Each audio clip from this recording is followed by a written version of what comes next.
Welcome to Remainders, where we bring the video store back to you. My name is Patrick McIntyre. With me is the multi-talented Darren Varell. How you doing, buddy? I'm doing great. Great to see you, Pat. And hello, everybody. This week's episode is on a movie that is shockingly violent.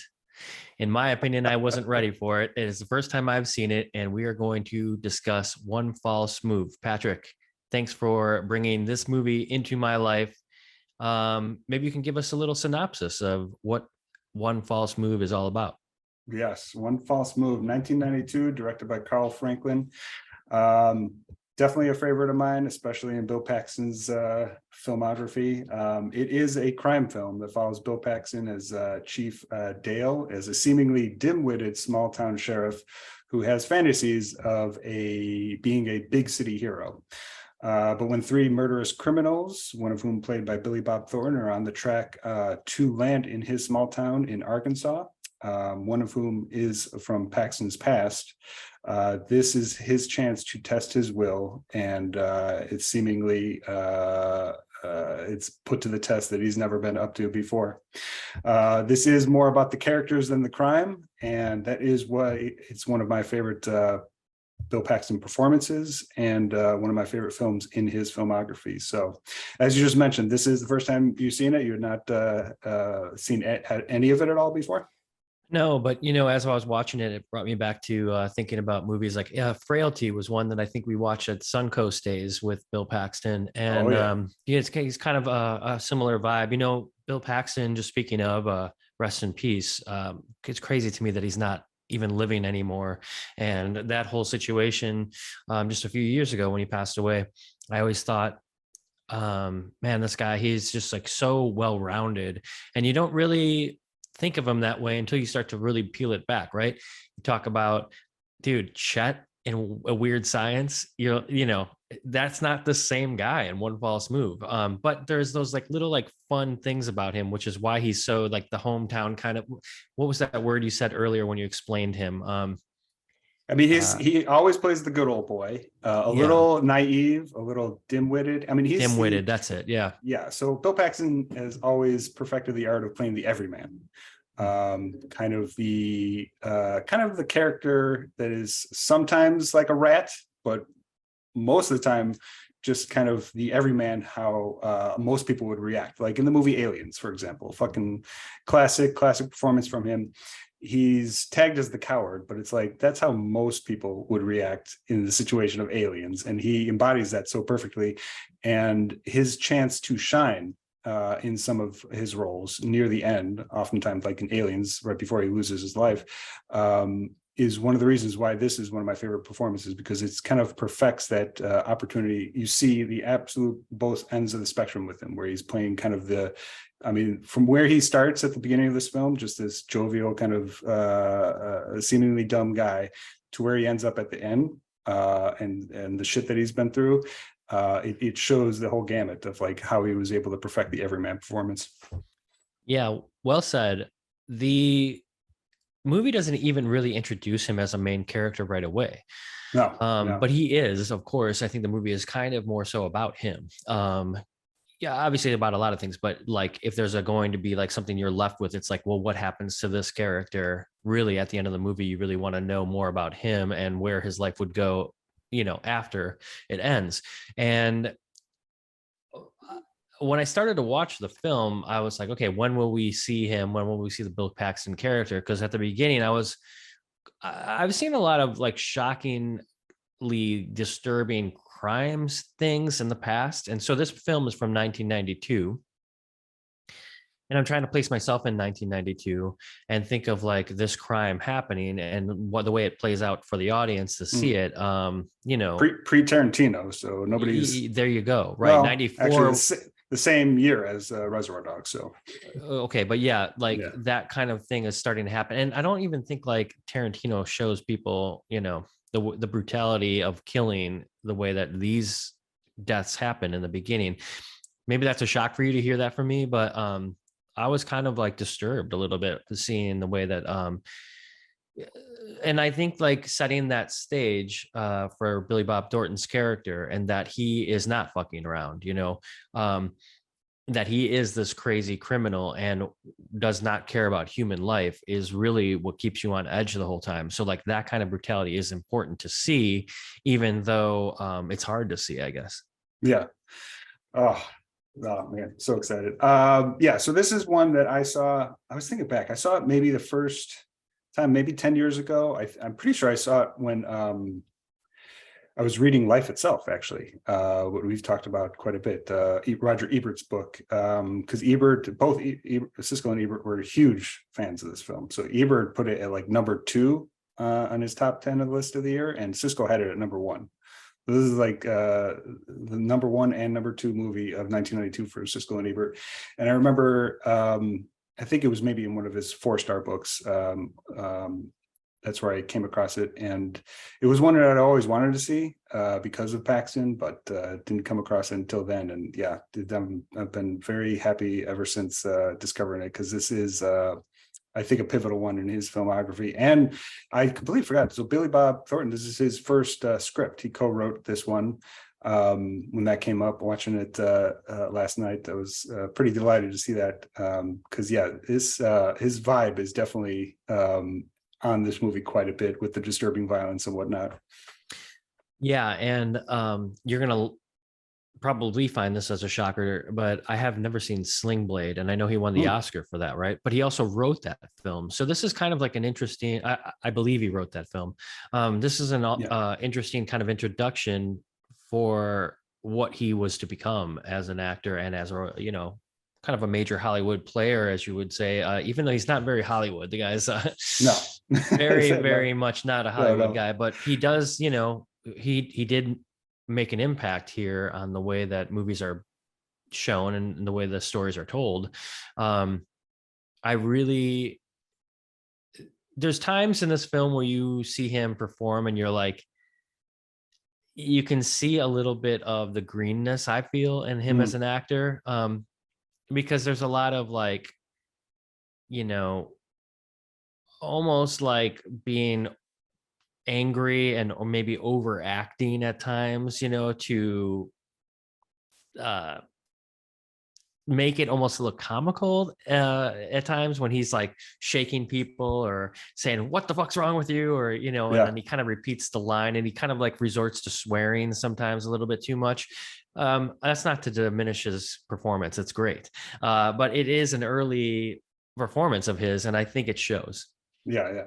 You should check out Sling Blade. I haven't seen that probably since the first couple of years it came out. I remember liking it.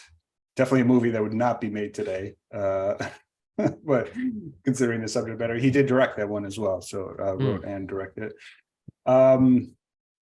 Yeah, so I mean, as far as hit performance, so we do open with the 3 criminals, Billy Bob Thornton, Pluto, played by Michael Beach, and then Lila, played by somebody I was not familiar with, Cinda Williams, who's actually fantastic in this movie. Yeah, that should be like, she's kind of the star as far as the acting performance for me. I loved how kind of understated it was. Well, that's the thing. So it's like, it is a crime movie, but it really is watching Lila's character and juxtaposed with Bill Paxton's character. They are the 2 story character arcs that we follow the most, and they end up meeting at the end.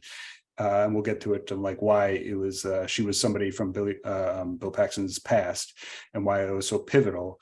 I just love the way that, I mean, so it basically becomes a road trip movie with the 3 criminals traveling to Arkansas, where Bill Paxton is the small town sheriff who it gets visited by the LA detectives to try to intercept these criminals, and it's his fantasy to be the hero. And slowly he realizes that Lila's character is somebody who's going to bring up all the shit from his past, because they had an affair in the past, actually. And so it really is those 2 characters that we follow throughout the whole movie. And rather than any type of like plot, it's more about the character. And that's why it's something I absolutely love. Yeah, there's the road trip aspect of any movie is kind of like exciting, right? It's like nice to have those as movement throughout, like to kind of see it, but it also helps to show the distance that it is between like this kind of backwoods country that Mm. Bill Paxton character and I'm sorry, I forget the name of the character of the woman, Cynthia, Lila. Lila. It kind of shows the difference between of like the way that they were brought through to become who they are. One goes to like the sheriff's department and one goes to a life of crime, but then the LA cops come in and there's that whole Right. scene where they're like drinking on the back porch over there and they're having like dinner with Bill Paxton's family. And like, I don't know how they like are not completely shit-faced by the end of that. He's like drinking Bushmills by like the glass and it's like it's water, the LA cop. It was reminded me of a lot of scenes from The Wire, which basically every episode has some point with cops drinking shitty beer at 4 a.m. and still managing to get their jobs done. Yeah, it's smoking cigarettes like it's going out of style. Yeah. Right. But that's like the kind of thing that was nice about this movie is that like you kind of had this road trip vibe, like you mentioned, and it kind of moved the story along, but also kind of showed you the difference between the city and sort of the I guess backwoods style that these other characters grew up in. Totally. So I mean, there is a racial component. So we have the three criminals, Ray, Pluto, and Lila. Lila is kind of the main story that we're following, like her story. She's and then there's Bill Paxton with the two LA cops, and they're both basically in a trio that you go back and forth.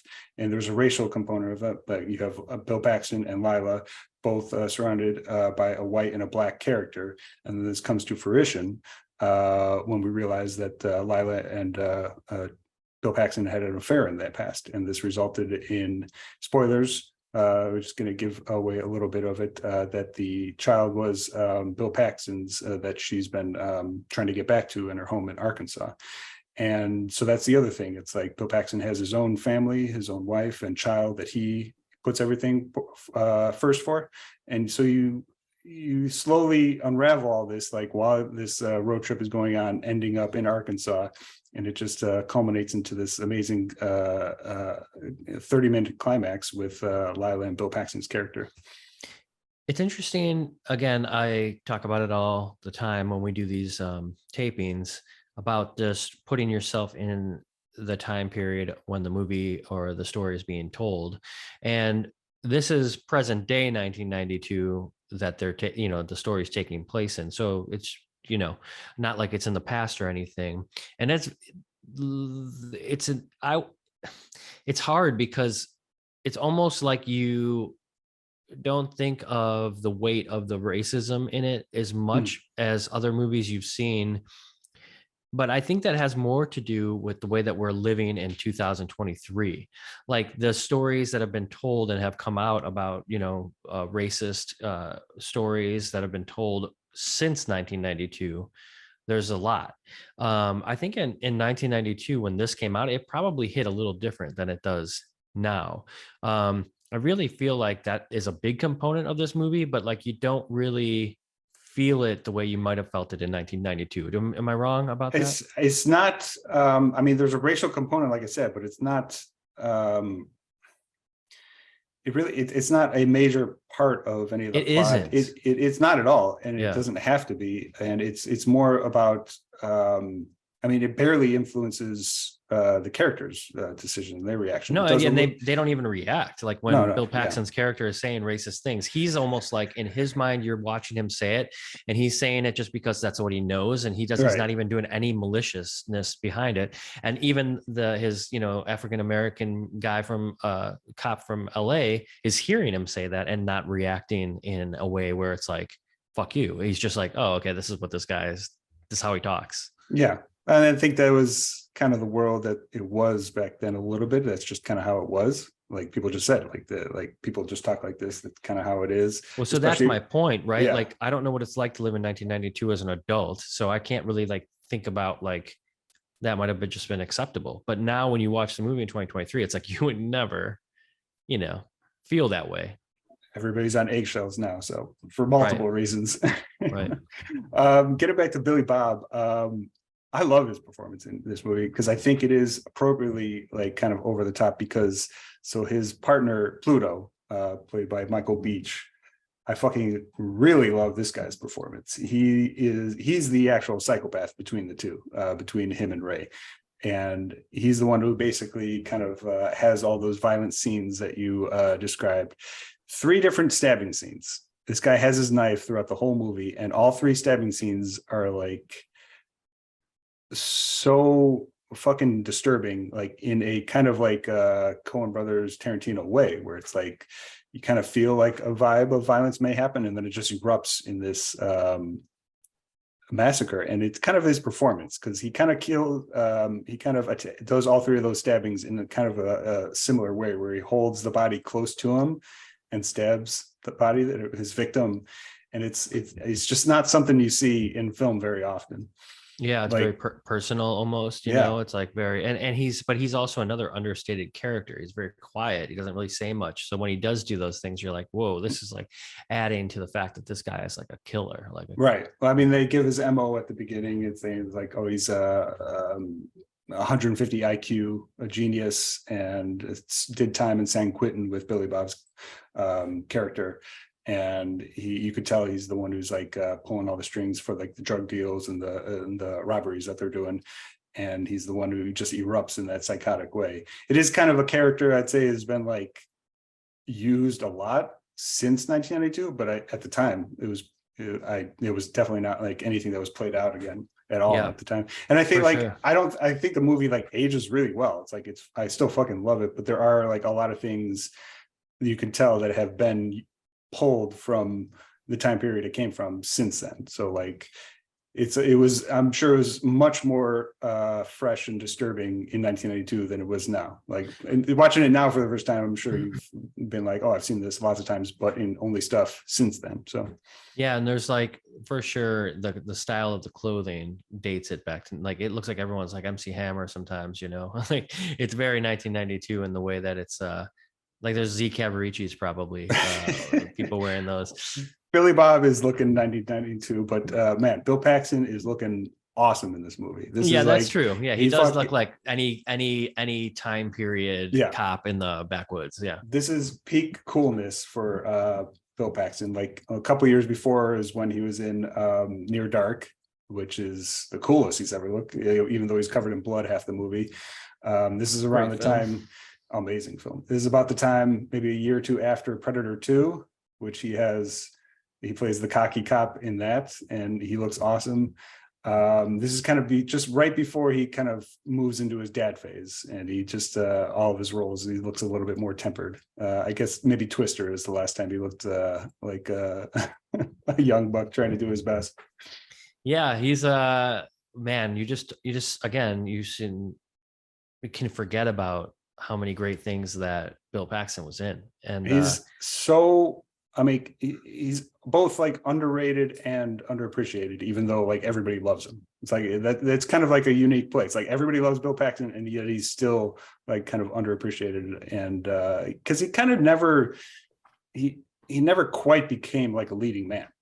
You know, he had like Twister, he had some he was a leading man in this, but it obviously wasn't this. I mean, this movie almost went direct to video, I found out in 1992, before they decided to barely release it theatrically. So he was more about like a character actor. And yeah, I don't know. I mean, he's a treasure. I loved him. Well, one thing I loved finding out is that James Cameron was hoping to make Bill Paxton part of the Avatar movies, you know, before he passed away, because I didn't know that they were so close, but you know, I knew he was an actor in a lot of his films, but I just didn't know how close they were. I don't think Cameron made a movie without him. I don't think so. I mean, he was well, I mean, he's in the first Terminator, he's not in the second Terminator, but he's in Aliens, he's in True Lies.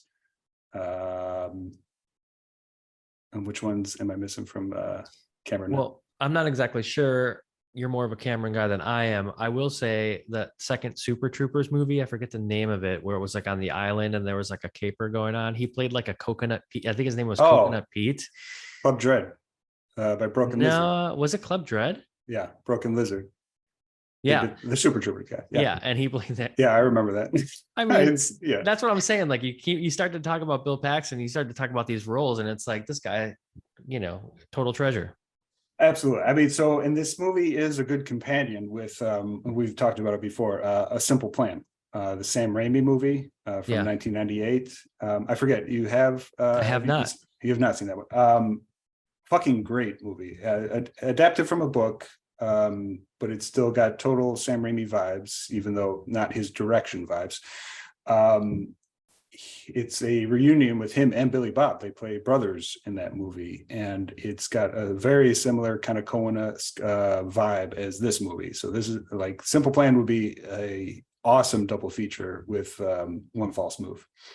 Or maybe we watch that next. Yeah. I mean, I'm down with that. I really enjoyed this, and that's the other thing is like a lot of the films that you've been bringing to the table, they're not necessarily ones I would watch. I hate the fact that and this is what I hope people get out of this podcast is, when you're worked all day long and you just really want to like check out in a good movie, it's really hard to kind of look at that Netflix scroll or even Criterion or anything and make a decision.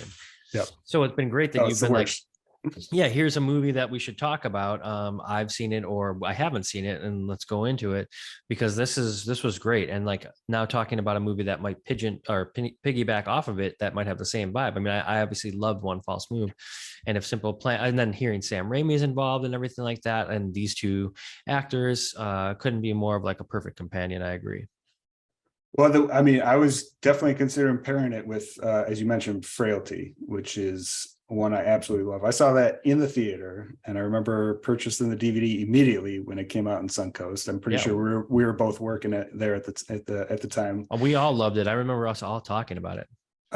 Yeah, we may have actually gone to see it in the theater in one of the Suncoast groups after work one day. But I think that's the only movie that he directed, and that's a total underrated gem. McConaughey too, yeah. McConaughey, Powers Booth. Powers Booth, yeah. Rest in peace as well. Yes, I mean, just such a killer movie, an amazing twist at the end. But like you could, that's one of his more serious performances. Very much. Like that's not. He plays an everyman in the sense that he's just like a working class guy, but that's a performance that he pulls deep from his dark side in that movie, and that's a huge film. Yeah, yeah, and you're right. Reason why I love that one. Crazy twist at a twist to only rival M. Night Shyamalan at the end of that film, for sure. Yeah, that was right before McConaughey really became like a huge star. That was it's so good. What did you think about the music? The score in this movie? Yeah, so you sent me that text message before our session here this morning. I woke up to that text message, which was awesome, because I was like actually like dreaming that score. I watched the film throughout the day yesterday, and then I finished it last night. So like the only score that I can really say is better, of a more like guitar player wank fest than this one, would be the Neil Young one in Jim Jarmusch's Dead Man. That is like the quintessential, like, let me noodle around for a little while. And, it becomes this amazingly haunting kind of dramatic score. This is a little bit of the same way. I was listening to the opening of it and I was like, man, so 90s fucking LA with this little like guitar fucking noodling, bullshit. But it's, of course, perfect for the film. So, I mean, there are kind of two parts of it. It's kind of like that bluesy, jazzy guitar noodling as you're describing it. It's got that early 90s kind of sultry, I'm sure, like a lot of vibes in all the 90s erotica from you must remember this movies that you've been watching. Well, I was gonna say, like, if you just switched the guitar noodling for a saxophone, like, you've got an erotic thriller. But then like it is kind of like right next to kind of this symphonic and it's only like two parts in the movie, but it's in the closing segments. It's got like this orchestral vibe, very, very Coen brothers with that component, and it just works so well. I was looking at so it's Matthew. I saw several different names, and I guess the score was like there was never like an official soundtrack like released. I mean, just showing like how much this movie went under the radar, even in 1992. Matthew Ender, Derek Holt, and then Pete Haycock, who did the guitar. He did the guitar scoring for Thelma and Louise. And so the second I saw that, and hearing the guitar vibes, it sounds very similar to the Thelma and Louise score. Well, Thelma and Louise also placed in Texas, I believe. Yeah. Yeah, I mean, similar time. I mean, that was Thelma and Louise was like a year before this road trip movie in the South. Right. So it definitely makes sense that it had a similar sound to it. And if you hear it like on YouTube or something, you'll definitely see the similar vibes in that. So Thelma and Louise, by the way, I rewatched that 2 years ago. That movie is even better now than ever. Like that movie is aging fantastic. I saw it in last year. Nice. My girlfriend and I saw it in the drive-in. They had the Thelma and Louise car there. Oh, and yeah. Gina Davis and Susan Sarandon were there and did an intro, and it was fucking awesome. Oh man. Yeah, dude. Come on. I mean, that's great. It was like one of the best nights of my life. It was so great. And you're right. I mean, dude, also seeing it with like a whole, drive-in full of people that love films, and as soon as Brad Pitt comes on, of course it's like, oh right. Yeah you gotta love that kind of stuff, Oh, so good. Gina Davis just owning the early 90s between Thelma and League of Their Own. Oh, yeah, so fucking great. Love it. Absolutely love the score. So thanks for bringing that up too, because it's like it hits you in the face when you turn this film on. I mean, the roll in the credits. So cozy. Like, it's cozy is a good word. Oh, God. I mean, like you can really. So the ending montage when the Ray and Pluto are finally getting to the house. Lila and Bill Paxton are at the house. They've met. They've discussed like all their bullshit from the past, and the two LA detectives have.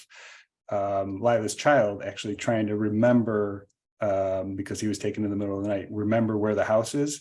So you have like this 3-minute montage of like kind of everybody scrambling, trying to find the right place with one of the townspeople playing a harmonica. So it's like this harmonica montage, cutting back between all the different characters with the harmonica playing, and it just sounds and looks amazing. You have like these amazing close-up shots of some of the characters. You can see like his lip over the harmonica at one point, which I was like, damn, like I never seen like a harmonica played like that. Right. And I mean, so Carl Franklin is the director. This is one of his earlier films.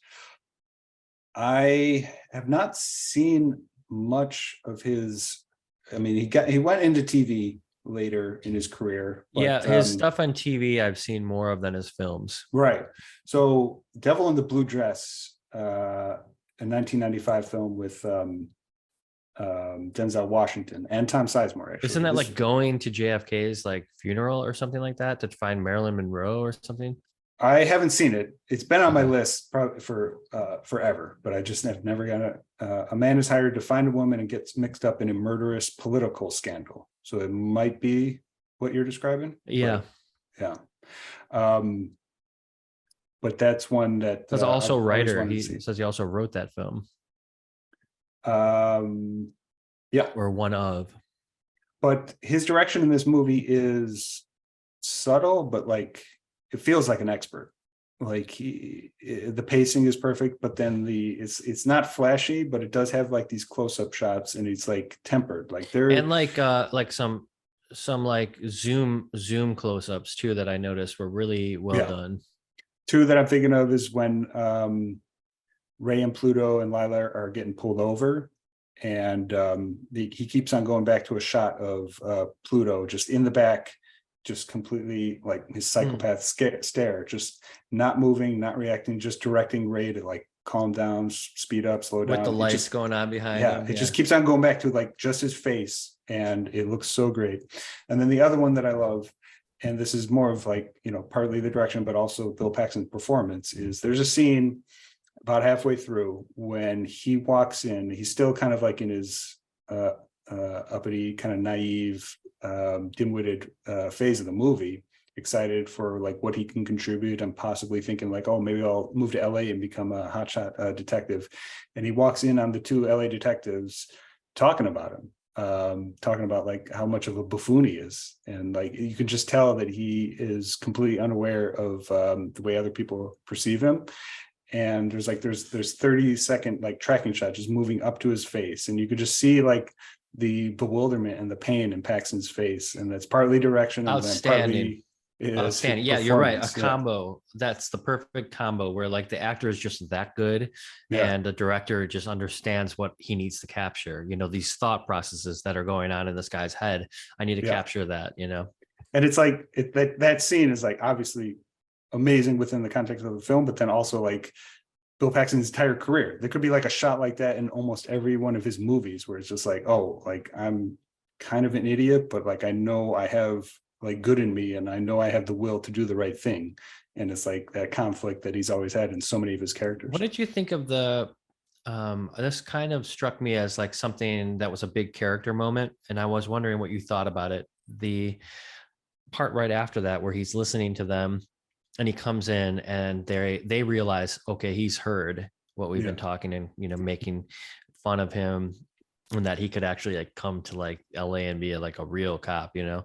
And when he is when they're about to say like sorry, you know, they even maybe utter a little bit like, oh, we didn't mean, and he's like, oh, that's my dispatch, we got to go. Like, and then at that point in my mind, sorry, I want to hear your reaction first, but let me hear your reaction to what you thought of that.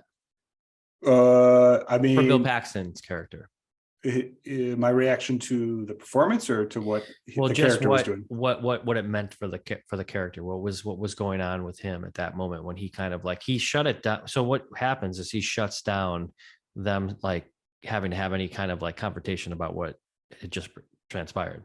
Yeah, I mean, so the dispatcher came in, and that was not his. I mean, I feel like he was probably relieved. Like, this is my opportunity to just like avoid this sticky situation. Because like he prompts it with like, I'm sorry to put you on the spot earlier when he was talking to the detective. He's like, I'm sorry to put you on the spot earlier when he was asking about like coming to LA. So he was obviously like okay to like ignore the whole thing. And then the second that dispatcher came on, you could see like he bounces back to his like smiling self. He's like, "Oh yeah, that's us. We'll get going." So I see it as him like I'm going to do what I can to avoid this confrontation. Well, for me, I feel like in doing that, by avoiding the confrontation, which he had no care to engage with it, but not from like a place of like hurt. More so, I think this is where the character takes a turn. And I feel like that very moment is where the character just is like the pro. And we're seeing him as this kind of like, even the audience is like, okay, yeah, he's this backwoods guy. It's kind of like, you know, but he overcomes the hangover. He's the one who's out there way before the other cops who are drinking too much. So like at that point, you're starting to like kind of understand that like you know, the LA cop is just kind of like the loser, you know. This guy is actually the one who really cares about shit, cares about the people, you know, and it's not just a job. It's like, this is like something that he tells his wife, hey, I care about you, and I care about that little girl. He waits around to make sure that she turns around and that their argument doesn't go, you know, a few scenes before. He makes sure when he walks out the door that they don't end it in a bad spot, because he knows there's danger coming, you know? And so in that scene, in my opinion, that's where like we realize that the Bill Paxton character is like actually a pretty brave, badass cop who could like probably run circles around these LA cops who are making fun of him. Yeah, I mean, you kind of see that in a couple scenes before, when they make a house call when the two detectives get there.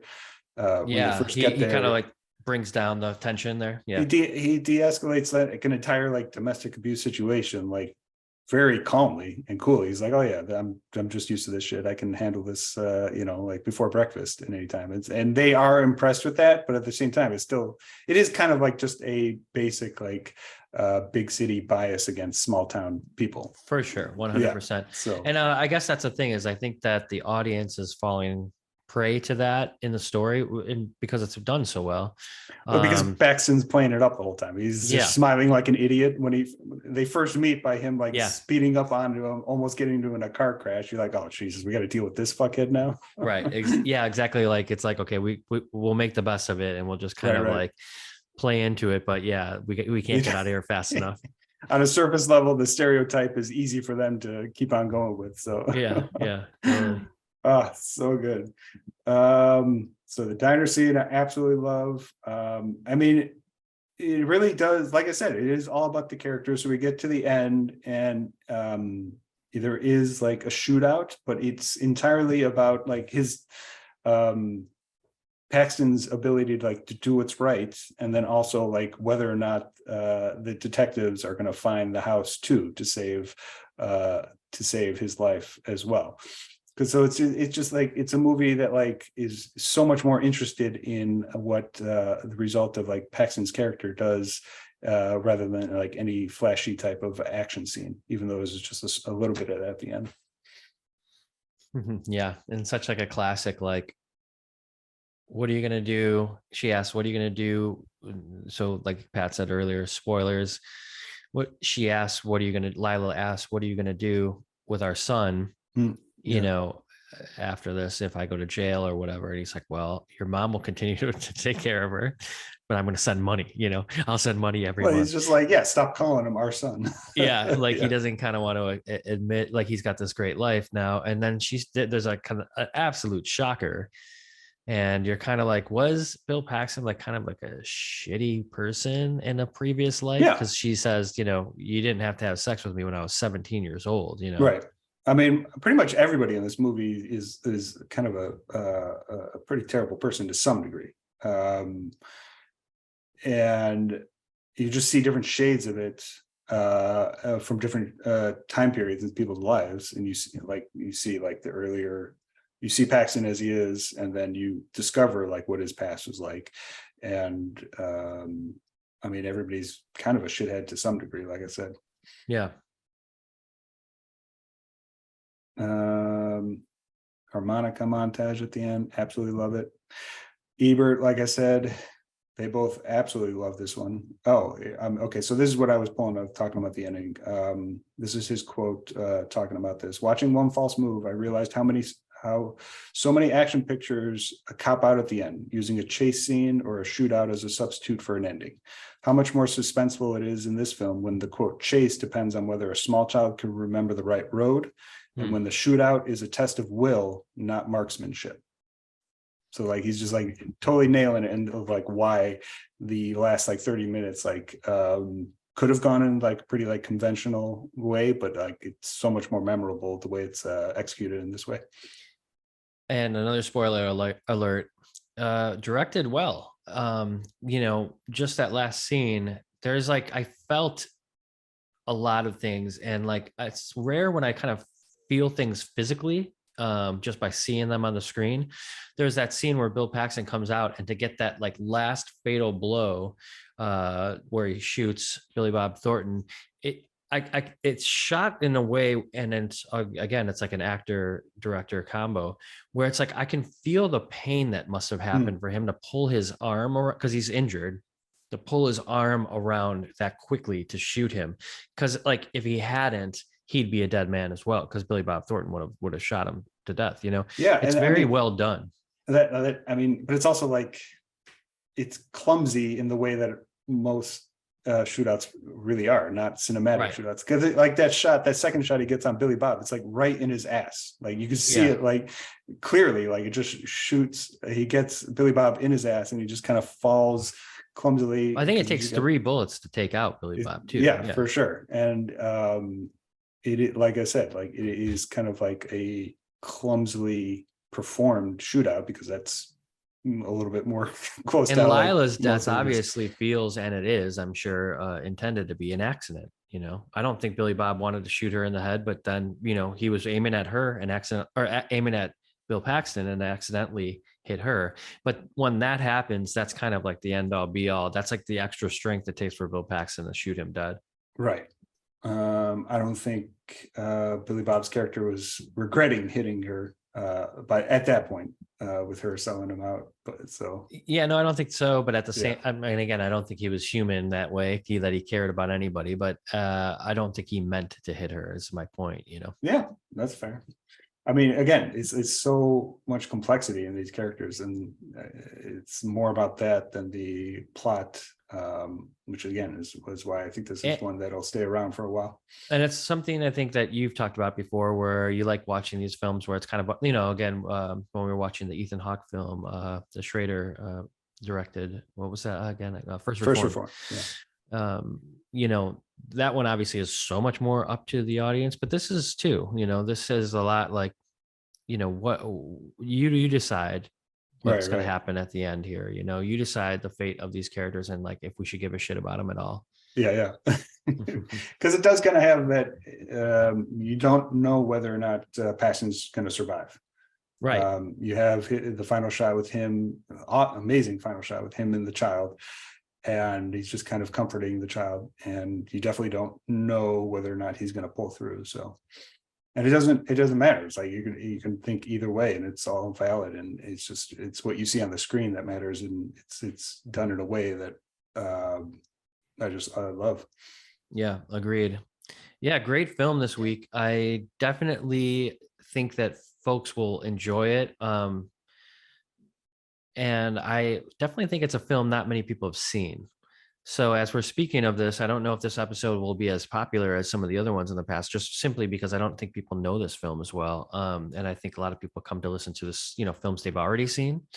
But the great thing about this podcast is we're trying to make the point for people to either see a film or maybe not, depending on how we take it. I mean, that's how I'm definitely coming into it all the time. Is I love putting the spotlight on the stuff that is maybe a little underappreciated. And then, but yeah, I mean, I would always love to hear back from listeners of whether or not they like hearing movies they've already seen. Or I mean, again, us coming from Suncoast, it's like there's nothing better than getting and turned on to a movie you wouldn't have otherwise known about, and then being able to share that with whoever recommended it with you. Totally. Yeah. Great pick this week. Anything else to say about the film? No, just absolutely love it. It's new. I kind of wanted to pick this because it is going to get more attention now. It just got recently a Criterion release. Oh, okay. Yeah. So that's within the last. That's a fitting movie for the Criterion collection, I believe. Yeah. So that was in the last 6 months. I know it got inducted to that alongside Scorsese's After Hours, which is such a great fucking movie. Yeah. I know those two came out around the same time, so it was definitely great to see both of those get the recognition from Criterion. I think more people will probably see it because of that. I do need to track down if it's available on the Criterion one, the Carl Franklin commentary, which is something I want to come back so much. I miss that from the video store days so much. How the director commentary tracks were just such like a pivotal part to like a DVD release and watching the movie. And I hear that Carl Franklin's commentary, I don't know when he recorded it for this, but I hear it's like a masterclass in director studies and just everything that he did. It will be most likely if Criterion's doing it on the streaming service too, because they do a great job of like kind of having those extra features be part of the streaming platform as well. And I've gotten so much out of those. Like such a great thing when you find the film that you love and you then check out what there is to offer. Detour is really well done with that. Have you ever seen that film, the Ulmer film, film noir, like from I think the 40s, but anyway, they had like restored it and everything, and there's so much great content on like the restoration and how they did that, and then like featurettes about the director, and I'm just a big fan of how Criterion does that. Wait, which movie specifically were you talking about? It's called Detour. Have you ever seen Detour? Edgar Ulmer, I believe, is the director who did that, and it's a film noir for sure, about kind of a guy who gets placed into a situation where it's a road trip movie too. I'm surprised I brought that up now that we're talking about it. I haven't seen it. 1945, Edgar Ulmer with Tom Neal and Ann Savage. I have not seen it. Absolutely fantastic, man. You will. Nice. For the longest time, this film was available kind of in like those like bargain store dollar DVD bins where it was just the shittiest transfer and it sucked. And but that was the only way you could see this film. And they've done the restoration. And again, there's like a whole featurette on that and how that was done. And I this movie is one of those ones that I would like sit through those like really, really bad transfers with the, completely hard to watch DVD collections, because I just really love the film. It's kind of like that with a good song too. Sometimes you can get through, or sometimes it adds to the song when it's a really, really shitty recorded version. But it's like at the core of these things, there's always like, the three chords and the melody that you like. And that's the way it was for the longest time with Detour. And when they cleaned it up and they added it to the Criterion collection, I was like jaw on the floor seeing the film done that well. Hell yeah. Did you have it on the physical DVD, or was it streaming on their website? Streaming. So Okay, I had that old DVD like I was talking about. Okay, gotcha. It was kind of one of those movies, like I mentioned earlier about this film, where you sit down and it's just calming. I remember vividly, and I talked about this with my girlfriend the other day about that exact film. I would sit down in my place when I lived in the Ovaltine factory in Villa Park. And that was like my first place by myself, I remember that place. Yeah. You remember? Yeah. Yeah. I would have a cup of tea and I would sit down to watch this Detour. And it was like the most, it's in my memory bank as like the most relaxed time I've ever had in my life. I don't know why, but that's what films do, I guess, Oh, hell yeah. I mean, music and movies have a way to transport you back through time like nothing else does. Tell me about it. So, all right. Yeah, I'm going to definitely check out Detour. That sounds great. But yeah, I mean, the commentaries, like I said, definitely something that I miss sorely from the golden age of DVDs. I'm just having memories of us trading at Suncoast back and forth all the different John Carpenter DVDs, because he had the best commentaries for all his stuff.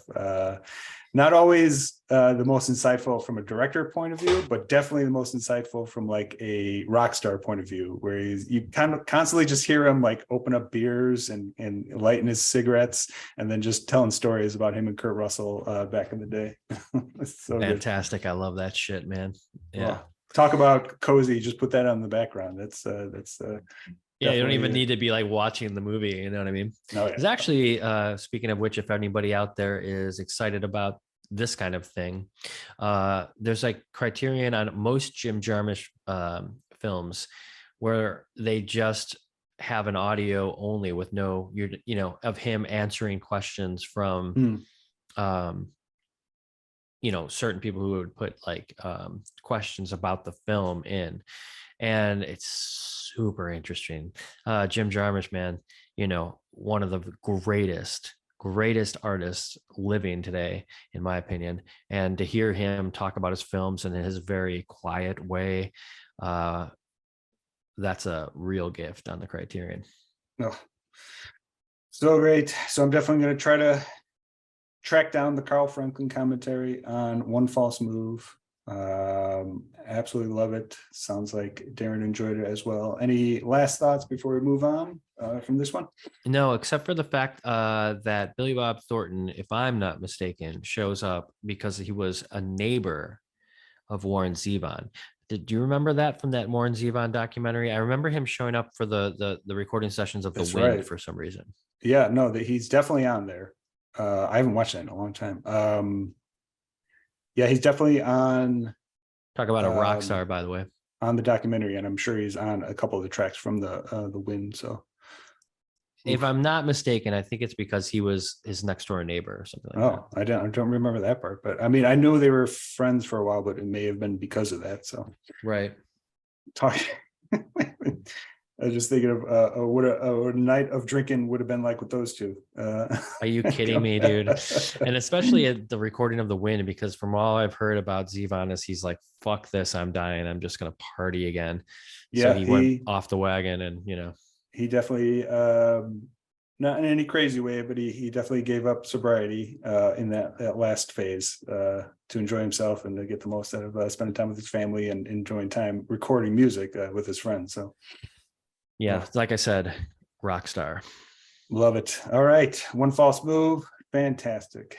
Fantastic. What is going on in the life of Darren lately?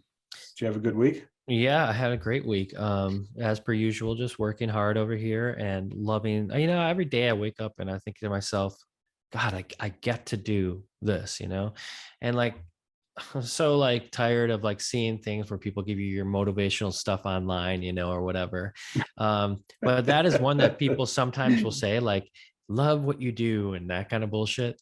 But it's true. Like if you do end up switching gears to doing something in your life that you want to do, you do wake up every day wanting to do it and excited about it. And like sometimes on Sundays, I do my best to turn off everything on Friday, Saturday, and by Sunday at like 5 o'clock, it's about all me and my girlfriend can both handle. We need to get like back to work and get ready for the week ahead. But those like Friday and Saturday with nothing planned except for me and her to hang out is like my rest, But for the week, I just really get excited to do the work, and it's something that I love to do. So been doing a lot of painting and selling my work. I have a 50% off sale on my website right now. The code is half off 2023. And in doing so, some of the work has been sold and nobody really knows the behind the scenes of like what it's like to ship all this stuff. So like there's a whole side of it where it takes hours to paint. And then there's a whole side of it that takes time to promote it and to, let people know that you did it. With the reels and all the other bullshit you got to do, or being in person and doing gallery shows and, that kind of thing. And then there's a whole side of it when you actually do sell it that takes literally sometimes hours to package this shit, depending on the size of it. Like something like what's behind me, that could literally take an hour for me to get it, shipped right. So that it doesn't get damaged in shipping. I'm not making any, I'm not complaining because I actually enjoy that process too, but man, it's a lot of work. And so when you're doing that, you're not painting, and it's an interesting thing because it's become a business. So that's really what my week's been like. But I have done a lot to make sure that I take walks and go on runs, and that has kept me sane.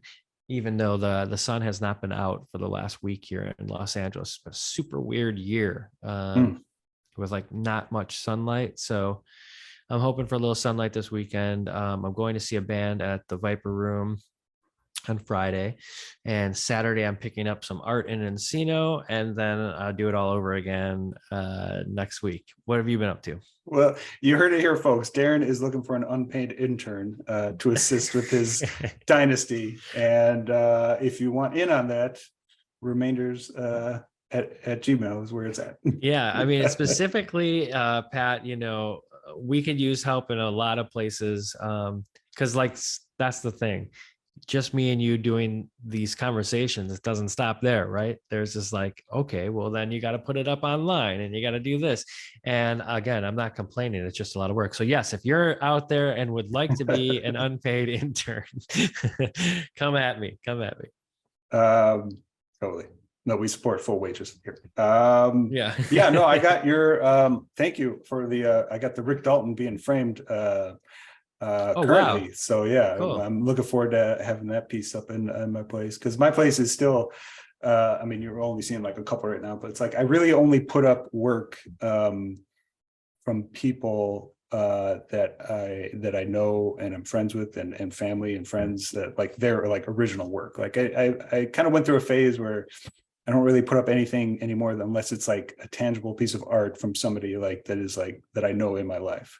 And so like I just that's why I'm always like looking forward to putting those pieces up. And so that when I'm it's kind of a good question of like, why do people put anything up that they want to look at, every day? What drives them? That's a good question to like ask actually as an artist, like why would this piece matter for you to actually own it?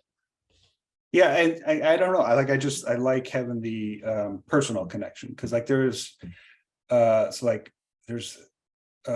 this past week I saw The Cure on their summer tour. I went to St. Paul to see them, and they've had a unique original poster for every single show. Like it's a different one for every single show, and I would absolutely love to like just get each one of those and like hang it up in my wall.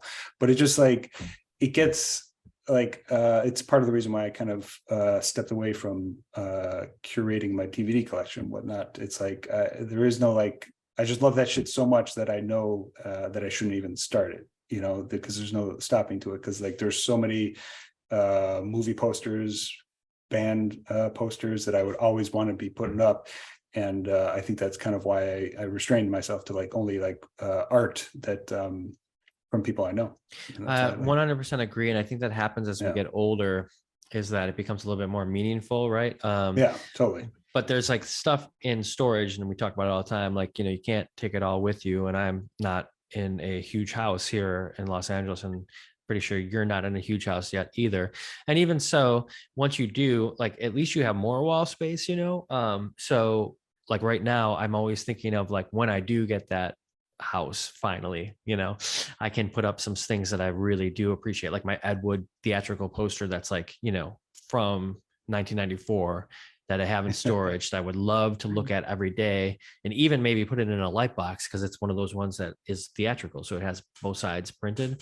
But gotta wait a little bit for that. And I do appreciate that some of my art is part of that. And when I gave you that, I was just like thinking about how exciting it is that Quentin Tarantino. So first of all, like, he made that book and you had gifted me the book, which was so great. Like, I got so much out of Cinema Speculation, and you heard me in the previous episodes talk about it all the time, and I just loved it. And you got that for me, because you knew I would like it. And then there was also a lot just back and forth where we've talked about Tarantino films, and then his next movie might be about critics. And I was thinking about New Beverly puts up "Rest in Peace, Rick Dalton." Like, if he had lived, it's obviously a fictional character, but he may have died a couple weeks ago. And then they do this kind of New Beverly, obviously on the day that he dies, they're doing like the retrospective Rick Dalton, and here you can buy t-shirts of all of the fictional films that he was in. And, it turns into like, I'm selling merchandise, but of course I want that shit, and I want that like t-shirt. And, when that happened, I thought a lot about like that movie and what it's about, and like how it's a buddy, it's really a buddy story of him and Cliff Booth. And then I thought about me and you and how we do this, and it's kind of like the buddy show, like where everybody can come along on this cool ride, where we talk about movies, and I wasn't necessarily saying that you're Rick Dalton. Okay. I'm not sure if I'm Rick Dalton or if you're Cliff Booth or what, or vice versa, but I thought it was a perfect piece to give you. Cause that, I don't think that piece many people appreciate. That's a lino cut print. So I had like carved that out, Oh, hell yeah. It was beautiful. Yeah. I only saw briefly before I set it up to be framed, so I'm hoping to get that in the next day or so. So yeah, hell yeah, I'm glad I got to you. Yeah, so excited. So yeah, well, quickly, can you tell me about the Cure show? So good. Yeah. Oh my God, the Cure, still, they've been one of my favorite bands since middle school. This would be maybe the 6th or 7th time been able to see them live. It's their first tour since like 2016. So I consolidated my efforts. I only saw him once, but I consolidated my efforts and got very close. I got to the 8th row for the St. Paul showing. I was originally in like the nosebleed section because I've seen him before close, and I just cared about being in the building. But so this goes into like what Robert Smith has been doing to kind of battle high ticket prices and Ticketmaster.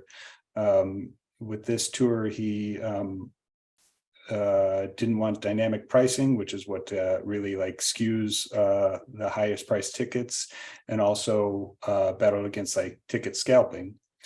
And so the day before the St. Paul show, if somebody had a ticket, they didn't want it, their only option is just put it back on Ticketmaster and resell it for the ticket price, the face value, as opposed to scalping it. And so I got a very affordable ticket in the 8th row last minute and had an amazing time.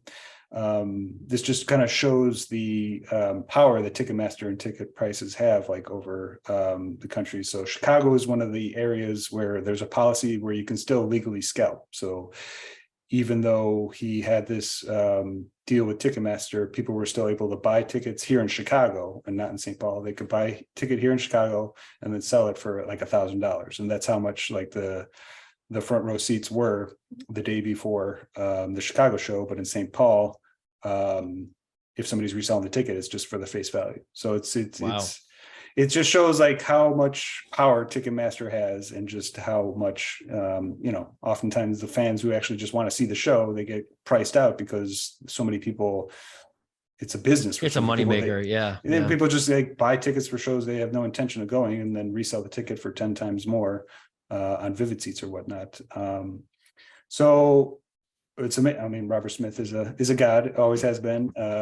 Protect him at all costs. Love him. Sounds great. They sound fucking fantastic still. Played all the great stuff. Played 5 new songs off their new album. It's their new album. It's still undated when it's going to be released. It's their first album since 2008. All 5 of the songs sounded incredible. Reeves Gabriel, he has been in The Cure in the last 10 years. He joined after he was David Bowie's guitarist for a couple decades, actually.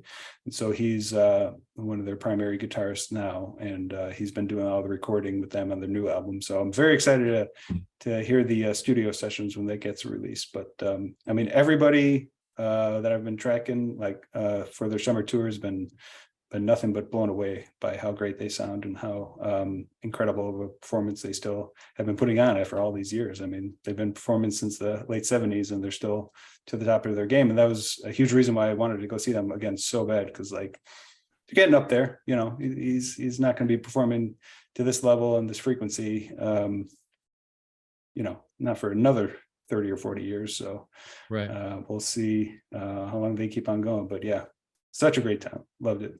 Any good movies in your last week? No movies. Haven't been watching much. Really just kind of focusing on the trip, watching the music. Yeah, not much. Well, so I watched, we have an in memoriam section. A couple of people passed recently. Treat Williams, right? Actor I love. He was always kind of underrated. Two great creature features that I love from him. Deep Rising from the 90s. I think it was from Stephen Sommers, actually, the movie he directed right before the Brendan Fraser Mummy.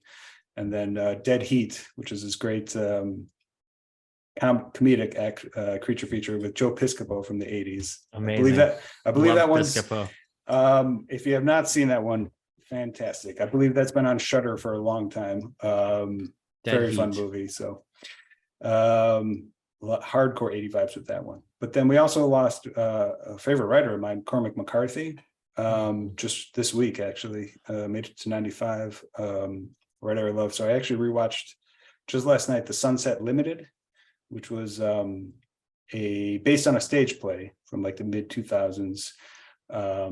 Entirely just 2 characters discussing life and death in a single room. And the film adaptation was directed by Tommy Lee Jones, and it's Tommy Lee Jones and Samuel L. Jackson just in a room talking with each other for an hour and a half, based on the Cormac McCarthy play. Really love that one. Definitely heavy watch, but great one to revisit for Cormac McCarthy.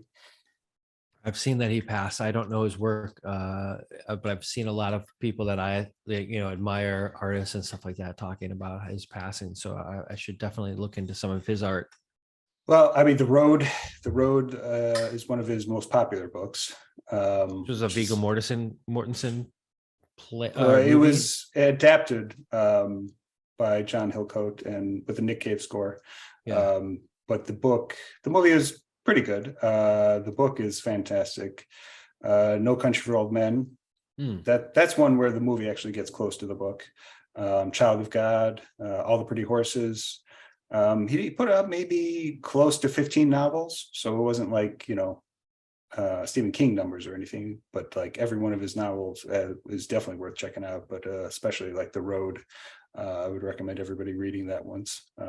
It's funny because like you got to have that one friend who really truly knows good books, and like you're it. So anybody out there listening, take Pat's recommendations seriously, because every book you've ever recommended me, I've loved. Hell yeah. I know what I like. There's what I don't know about books can fill a chasm, but I know what I do like, and I definitely am a big fan of Cormac. So yeah, check them out if you haven't read them. So movies wise, I was thinking about I need to watch Jurassic Park. The 30th anniversary just passed like in the last week. Wow. Which blows my fucking mind. Like thinking that movie's 30 years old. Cause talk about one of my earliest like theater memories. Yeah. My God, I can still like visually like feel and see that first scene, with the raptor escaping, just how fucking intense that scene was. Like, so I would have been like 8 or 9 watching that in the theater. It's Dude, just the same way as like watching Batman in 92, right? Yeah. Batman 92, then Jurassic Park 93. Talk about the blockbusters. Holy shit. Batman Returns 92, and then the original Batman, I think 89, and then you're right. Yeah, Batman Returns. But I remember that almost so much more because it was done up so much more with all like the toys and McDonald's and everything than even the first one was. Batman hardcore. I think that's the unfortunate, man, talk about one that's like that people did not like at the time, but Batman Returns is awesome, as good as the first Tim Burton awesome. Batman. Yep, 100%. It's a fucking great movie. Oh my God. But yeah, I think that was one of the reasons why it kind of fell apart after that, because there was so much focus on the toy line, where that was one of the first ones where toys were actually being presented before the movie was like even made. Yeah, like where like and you the remember marketing, like the top of like even like they can market the top of like the cups, where it was like a fat frisbee. Yeah. But yeah, that was when the toy lines really came into we fucking loved it though, you know what I mean? Like we loved it. True. I still have those toys in my attic, True. Treasure trove. But you don't want to do anything that impedes somebody like Tim Burton wanted to make a great movie, though, and according to him, that's something that he was like, I'm not fucking dealing with that shit anymore. So yeah, well, but there was look, if somebody wants to make merchandising about the movie that you're doing to help it sell and make people watch it, I don't know. I kind of don't. It's hard enough to get people excited about the art you make. You know what I mean? Anyway, go ahead. Yeah, no, I mean, it's not it was more of like I was saying, the toy line was often being made before the movie was being made, as in the movie decisions were being based on the toys. That's my problem. Like I have no problem marketing at all or fucking merchandising, but like when you have to like base your movie off the actual merchandise, that's usually a problem. So yeah, well, I can tell you that still happens today. Go ahead. But one thing, sticking with Jurassic Park, I saw somebody tweeted talking about Fast X, which I haven't seen, which I probably won't. I don't know. I got burnt out on that franchise. It's all right. It's already being released on VOD. Oh, really? It was like only like 3 weeks after it like entered the theaters. I mean, the talk about it was just on par with the way it was done for Renfield, like the way that they advertise it out here. Which is on my queue now, so I'm going to finally watch that one. Looking forward to it. But somebody was pointing out like how, and this will make us sound old, but like how when the VHS copies or DVD copies of movies were finally released, it was like a whole nother event. And so I was trying to remember Jurassic Park. I know it came out in the summer of 93, and I looked it up, June 93. And I remember looking forward to the VHS so much, and I knew it was in like in October, and I was like, "There's no way it came out the following year." I looked it up. The movie came out in June of 93 in the theaters.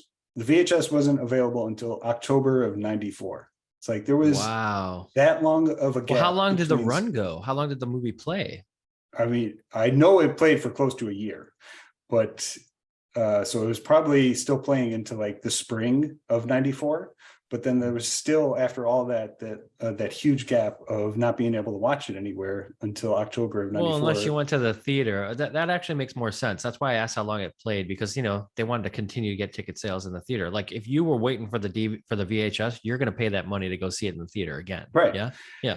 But it was just the fact that it just felt like such a huge event that like to finally be able to watch it at home. It blew my mind that it was like that huge of a gap between the theatrical release and like being able to watch it on VHS. That's a lot.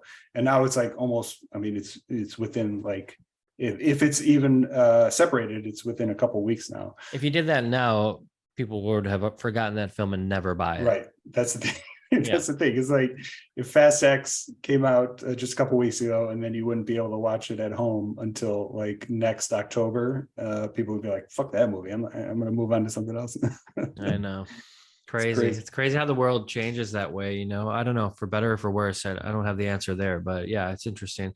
It's nice that we can kind of have our movie experiences connected to those kind of memories. I'm sure kids now will have different ones, but they'll be similar, to like their, I remember when the first TikToks came out about, whatever fucking film.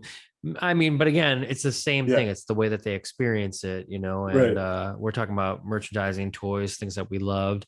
I walked into, there's a bunch of places that are popping up now. I know you talked about the Alamo Draft House, but there's other places that are small, like mom and pop shops here, where I hadn't really kind of caught on to the VHS like resurgence of like people buying players and buying VHSs just to watch it in that like format again. I hadn't really caught on to that until I saw it the other day in a place down the street, and they had the old like TV, like small TV playing it, and it had like the blurred line, and I was like, whoa, like this really is like a thing. Like I wouldn't want to watch it that way all the time, but I would like to like curate a night where I watch like fucking Jurassic Park from the VHS. It would be nice and fun and feel good.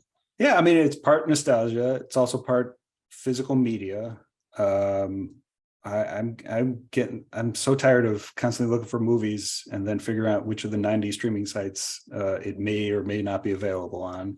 And then usually the movies I'm looking forward to watch are not instantly available. It's got to either pay for them or find a trial subscription. And yeah, I mean, so I like it. I mean, I think it's the nostalgia component.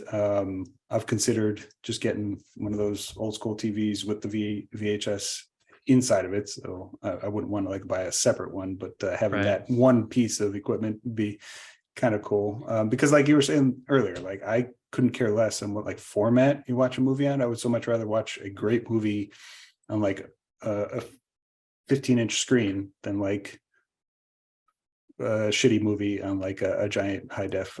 Pretty much what screen, I do with my laptop every night when I watch, films, because I don't really have a TV here that has any kind of like connection to the internet, like I'd have to like plug something in. So a lot of times the streaming just happens through my laptop. There's got to be an app where you can just add the pics of the VHS, the rolling vibe to that. Yeah, right. Exactly. Just like put it over. Yeah, the streaming. Right. I'm sure there is. Love it. So good. Well, cool. As we wind down here, we're going to talk about our picks of the week for music. Are you got? Oh, hell yeah. Oh yeah. Oh yeah. Why don't you go first? All right. Yes. So it's been 10 years. It's blew my mind. 10 years since Lou Reed passed. So I'm going to be doing 2013. Yeah. God. I'm going to be doing a little Lou Reed honoring with that. Lou Reed is one of my favorites. I was able to see him. Was just at a show at a Lollapalooza when he performed there. I remember that. Yeah. A couple of years before he passed. He sounded all right. He was fine. Came on late. It's great to see him perform. But again, that's like talking about The Cure. It's like I wanted to be able to make sure I see The Cure as much as I can while they still sound fantastic, because it's like so many there's so many artists who I was never even able to see before they passed away, but I'm happy I was able to see Lou Reed. And so I was looking through his albums. I mean, my primary albums that I love, Transformers, obviously one of his best ones. But one of the albums that I think always goes a little underappreciated is The Blue Mask from 1982. I think this is actually like the most like Lou Reed album that he ever produced. Something like Transformer kind of still had vibes of Velvet Underground, but also like heavy vibes of like David Bowie. Because speaking of Bowie, he produced Transformer. But The Blue Mask from 1982 is I think the closest that Lou Reed ever got to like purely his kind of vibe, sonically and also lyrically. This is also kind of his recovery album from drugs and alcohol. So it's not like the theme of the entire album, but there's a very strong kind of like through line of that. So the song I'm picking is Waves of Fear. It's almost like a recovery song. He had Heroin with the Velvet Underground, and then 15 years later he's got Waves of Fear, which is kind of like his ode to recovering from drugs and alcohol. And it's just got such a great fucking vocal performance from him. Like I said, sonically it sounds like some of the best that he's ever produced. And I mean, I absolutely love his entire career, but the Blue Mask, Transformer, and New York are consistently the albums that I always return to the most. So loved his biography that came out maybe 5 years ago. Such a great overview of like his life, and then largely his work life. Such great details of like who he was recording with, why he was recording, and just what the process for him was like. Did you see the documentary that was on Netflix? Just came out a couple months ago. A Netflix documentary? No, I saw the Velvet Underground documentary that came out within the last like 18 months. That had who's the director of that one? 2021 film, Velvet Underground. It was directed by Todd Haynes. Who did, it's like looks like it was Carol. on Apple TV. Yeah, yes, that's that one. Todd Haynes. He did Carol. He did the I'm Not There, the Bob Dylan documentary, semi-documentary. But that documentary, I saw that. That's a great overview. That's more of about the band. So there's a lot of Warhol stuff and Nico, and cool. less about. It was a pretty experimental documentary. Less about Lou Reed's life. Was there a different one of a Netflix one, or is that the one you were thinking of? I might be thinking of somebody else. Hold on, I just want to make sure. I did start watching the Arnold documentary on Netflix, which is great so far. Speaking of, I can't wait to watch that. I got that on my queue. I watched half of the first episode and it's fucking great so far. Yeah, I'm thinking of something else. I should. Okay. I'm sorry, Leonard Cohen. Oh, I don't know why I'm thinking of Lou Reed with that, but I guess they're both like vocal, I saw that documentary at the Music Box. That was about a year ago. Yeah. Great documentary. Yeah, that one. Great. That one covers Cohen's life. Yeah, and highly recommend that one as well. I'm sorry I confused the two, but that's the thing is like they're both kind of like similar in the way that they are almost poets. Dark poets. Are poets. Yeah, and kind of do more speaking than singing, in my opinion. So. I know. I remember your kind of reaction to some of that kind of vibes. You actually gifted me the Lou Reed. I'm actually looking at it right now in my bookcase that I still have to read. The biography. That's right. Yeah. Oh, it's so great. Yeah, that one. Again, there's just like each chapter almost like covers like album by album, and what the artistic process for him was like, and like what he was going through in his life at the same time. So that's why, again, leading up to the Blue Mask in 1982, just a lot of alcohol and drug recovery for him, and just really focusing on like a very specific style that he had. And that's why like Blue Mask is one of my favorite albums by him. Cool. I can't wait to add that to the playlist, which Pat curates there on Spotify. And we always have a link to it in our show notes. So it will be there for all of you listening, and excited to hear what previous picks have been. This week, I've been listening to my playlist from 2017, which was my art playlist that I would paint to. So back in 2017, when I got really serious about wanting to do like an art show and put together some new pieces that would also fit in with some old pieces to have like my first ever art show, which was in December of 2017 over 2 days. And I put this playlist together, and I was listening to it the other day as I was, I had kind of haven't revisited it for a while. And so I was kind of getting in the mode of like those songs that kind of built the show. And there's a couple of songs on here that are just like so important to me. And one of them that I think is actually like nicely paired with what you just put is a song by Joe Stafford. It was an old singer, sort of in those old like wartimey days in the 50s and 40s. And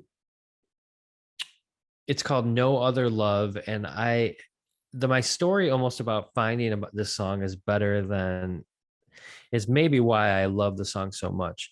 But of course, the song, it really does resonate every time I hear it so much. And when it came on the playlist, and it kind of stopped me in my tracks, and I thought about how wonderful this song is and how I played it on repeat. And I would just like paint to this song sometimes just over and over. It's called No Other Love. And I went to go see this singer-songwriter at Lincoln Hall in 2017, and it was late. My brother and I had drinks at my place, and then we like got in a cab or something and went to Lincoln Hall to see Richard Edwards, and he's the lead singer of a band called Margot and the Nuclear So-and-Sos, and he had written like this breakup record that was really good called Lemon Cotton Sunset or Cotton Candy Sunset or something like that. I have it on, but I know I haven't listened to that in a while actually. But anyway, we went to go see him perform that at Lincoln Hall. And literally like split second before he went on, it was packed in there, and we had gotten there late because we had a couple drinks, and I put my phone up because I heard like a second of the song.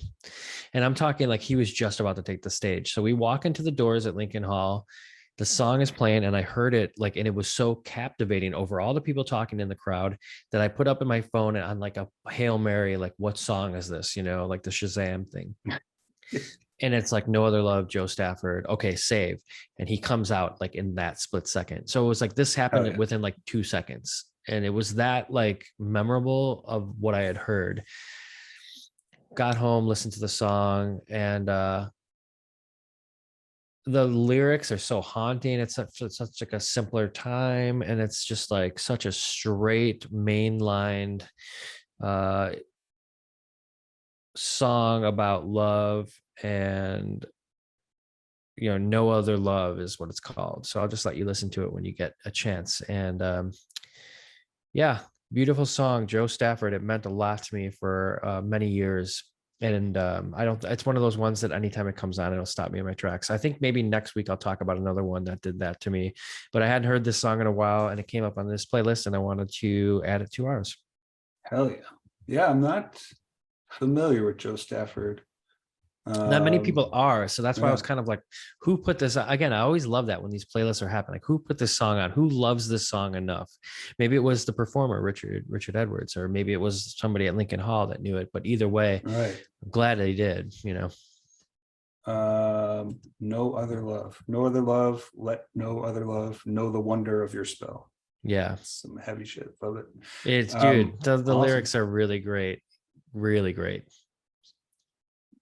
It's like she passed away in 2008. I read some articles about her, and yeah, like of course it's one of these recording artists that like in their day were big, but nobody really remembers them anymore. God, that's such a crazy thing about life, but that's why this podcast is here, so we can talk about these great, like you said, the in memoriam sections and stuff, like these artists who made great things. And like, if you're not talking about them, they could be forgotten. We talked about that on the Elvis first takes, right? Like even somebody as big as Elvis could be gone if you aren't talking about it. Right.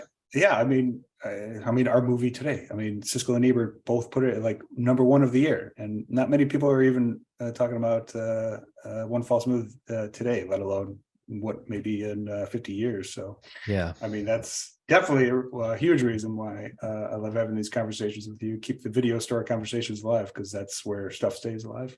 Mm-hmm. Joe Stafford, she definitely had a long career. She started recording in the late 30s and all the way up to the 80s. So she was definitely living the life that she wanted to be. So that's awesome. So I'm looking forward to hearing this one. Cool. Well, your pick as well. And that's a nice thing, is that it's a very eclectic list that we've got going. And I think it'll be interesting to anybody who listens to this to get a little like peek inside our brains, like which picks were Darren's and which ones were Pat's, Lorna Shore is playing this summer, so I'm hopefully going to see them. Oh, awesome. That'll be great.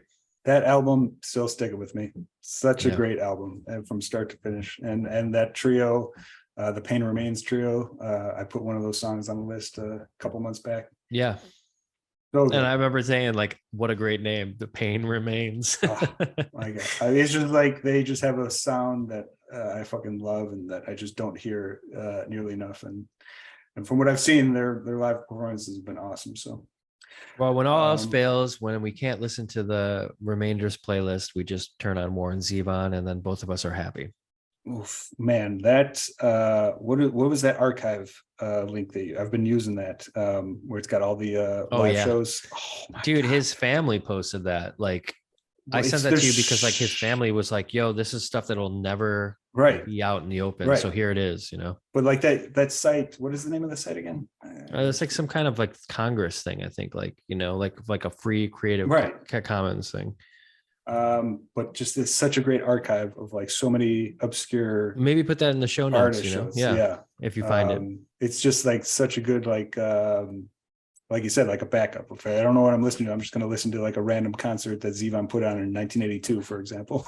Yeah, like even in Nobody's Bad Luck, they talk about like recording some of those concerts, and I don't remember like all of those ever being out. So, but they are on this, you know, like even if you can't find it on streaming or whatever. Yeah. Ugh. So good. All right. Any last thoughts about the movie, about life, about Bill Paxton? I got one last thing to end with Paxton. Okay. No, I think I'm good. Thanks for a long, fruitful conversation as per usual. And thank you all for listening and enjoying the conversations that we have, and go see One False Move. Great film. Hell yeah. I'm going to end it with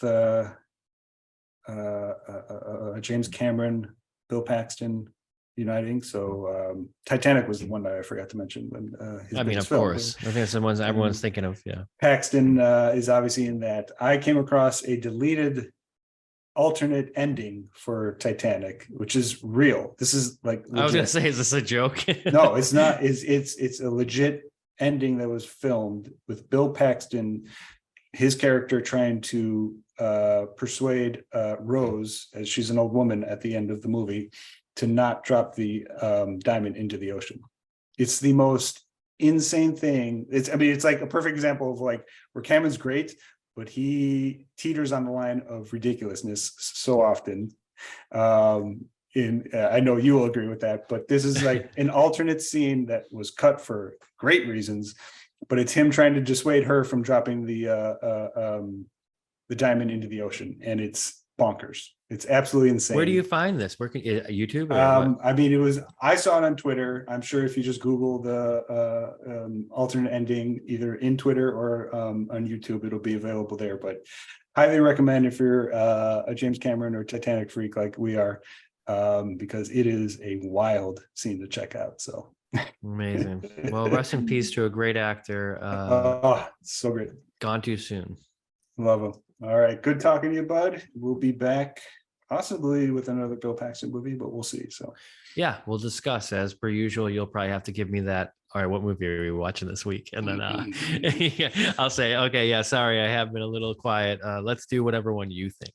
But I do think we have a couple good ones that we discussed here that I think would be exciting, and definitely time for a rewatch on a couple of them that I haven't seen in a while. So absolutely love it. All right. See you guys back here, and thanks for listening. Thanks, everyone. Bye. Bye.